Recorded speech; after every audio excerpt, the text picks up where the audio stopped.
before I forget, thank you, parents. Thank you, relatives, for supporting him through all these years. It is a beautiful thing. Amen. And it is an example for us to continue to do the same with our youth. Okay, our speaker today is Brother Aviance Brown. He has been speaking in the audience of this community since forever. He is highly sought after and expert, and his expertise has earned him multiple. We're very fortunate to have him today. You will see that Brother Brown, you will hear the passion as he brings us a Martin Luther King presentation, sharing his insights on how we can create change. Get ready to be inspired, challenged, and empowered. Today, he will present the drum major, Instinct. Amen. Please join me in welcoming Mr. Brown to with a wonderful Mount Pleasant welcome, Mr. Brown.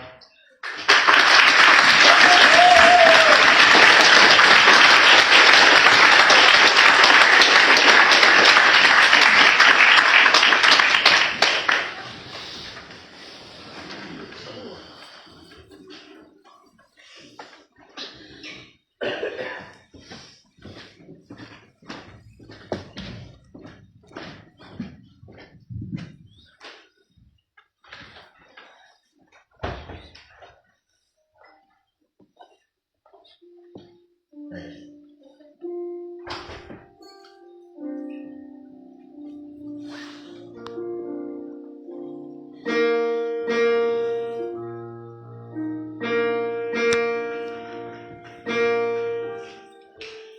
This morning, I would like to use as a subject for which to preach the drum major instinct. The drum major instinct. And our text for the morning is taken from a very familiar passage in the 10th chapter as recorded by St. Mark. Beginning with the 35th verse of that chapter, we read these words. James and John, the sons of Zebedee, came unto him, saying, Master, we word that thou shouldest do for us whatsoever we shall desire. And he said unto them, What would ye that I should do for you? They said unto him, Grant unto us that we may sit, one on thy right hand and the other on thy left hand, and in thy glory. And Jesus said unto them, He know not what he asked. Can ye drink of the cup that I be baptized with the baptism that I am baptized with? And they said unto him, We can. And Jesus said unto them, Ye shall indeed drink of the cup that I drink of. With the baptism that I am baptized, we all shall be baptized. But to sit on my right hand and on my left hand is not mine to give, but it shall be given to them for whom it is prepared. And then Jesus goes on towards the end with that passage to say, And so shall it not be among you. And whosoever will be great among you shall be your servant, and whosoever of you will be the chiefest shall be servant of all. The second is clear. James and John are making a specific request of the master. They had dreamed, as most of the Hebrews were dreamed, of the coming king of Israel who will set Jerusalem free and establish his kingdom on Mount Zion. And righteousness rules the world. And they thought of Jesus as this kind of king, and they were thinking of that day when Jesus will reign supreme as this new king of Israel. And they were saying now, when you establish your kingdom, let one of us sit on the right hand and the other on the left hand of the throne. All right. Now, very quickly, we will automatically condemn James and John. We will say they were selfish. Why would they make such a selfish request? All right. But before we condemn them too quickly, let us look calmly and honestly at ourselves, and we will discover that we too had those same basic desire of recognition, for importance, the same desire for attention, the same desire to be first. Okay. And of course, the one disciple got mad at James and John, and you can understand why, but we must understand that we have some of the same James and John's qualities. Let me rush on to my conclusion because I want you to see what Jesus is really saying. What was the answer that Jesus gave these men? It's very interesting. One would have thought that Jesus, who had condemned him? One would have thought that Jesus would have said, you are in your place, you're selfish. Why would you raise such a question? But that ain't what Jesus did. And he did something altogether different. And he said, in such as all I see. You want to be first? You want to be great? You want to be important? You want to be significant? Well, you ought to be. If you're going to be my disciple, you must be. Tell it, Abe. He with all the prerogatives. He said, yes, don't give up this instinct. All right. It's a good instinct if you use it right. It's a good instinct if you don't distort it and pervert it. Don't give it up. Keep feeling the need for being important. All right. Keep feeling the need for being first.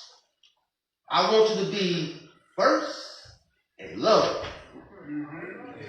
I want you to be first in moral excellence. I want you to be first in generosity. That is what I want you to do. All right. And he transformed the situation about giving a new definition of greatness. And you know how he said it? He said, now, brother, and I can give you greatness. And really, I can make you first. Now, this is what Jesus said to James and John. You must earn it. Okay. And true greatness comes not by favoritism, but by fitness. And the right hand and the left is not mine to give. It belongs to those who are prepared. Okay. And so Jesus gave us a new norm of greatness. If you want to be important, wonderful. If you want to be recognized, wonderful. If you want to be great, wonderful. But recognize that he who is greatest among you shall be your servant. All right now. That's a new definition of greatness. This is one of the things that I like about. By giving that definition of greatness, it means that everybody can be great. Because everybody can serve. Speak, Abe. Speak.